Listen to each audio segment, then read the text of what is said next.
21대 국회에서는 좀 재출인이 다시 될 수 있을까? 이게 좀 관심이 모아지고 있습니다. 네, 그래서 오늘 이와 관련해서 이야기를 좀 자세히 짚어볼 텐데요. 우선 구하라법이 뭔지 한번 더 좀 짚어봐야 될 것 같아요. 네, 지난해 11월이죠. 이 구하라 씨가 세상을 좀 떠나셨는데 이제 그녀가 떠난 후에 사실 아픈 가족사가 있다는 사실이 뒤늦게 밝혀졌습니다. 구하라 씨가 9살 그리고 오빠인 구호인 씨가 11살 때 친모가 가출한 후에 이 친부, 아버지는 이제 생계를 위해서 타지에서 생활을 하시고 오누이는 이제 할머니 손에서 자랐단 말이에요.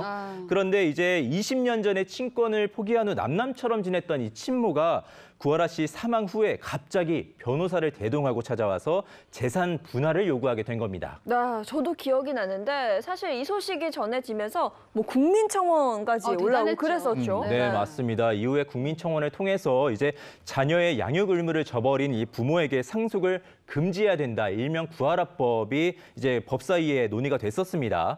근데 본회의까지는 오르지 못했고요. 21대 국회로 미뤄지게 됐는데 이제 21대 국회 임기가 시작이 되면서 구하라법 이게 재추진이 가능할지 좀 주목을 받고 있습니다.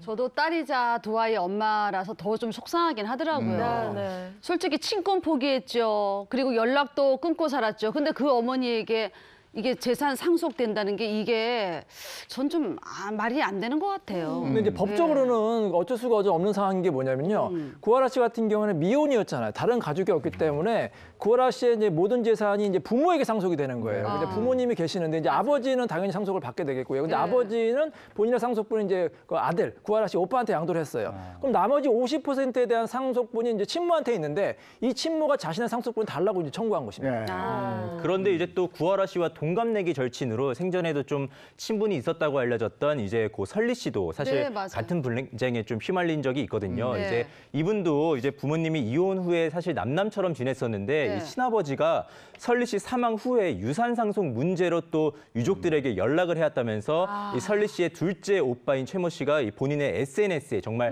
분통을 터뜨린 적이 있습니다. 이게 참 답답해요. 이런 경우에 좀 상속권을 배제시킬 그런 근거는 없는 거예요? 근거는 있습니다.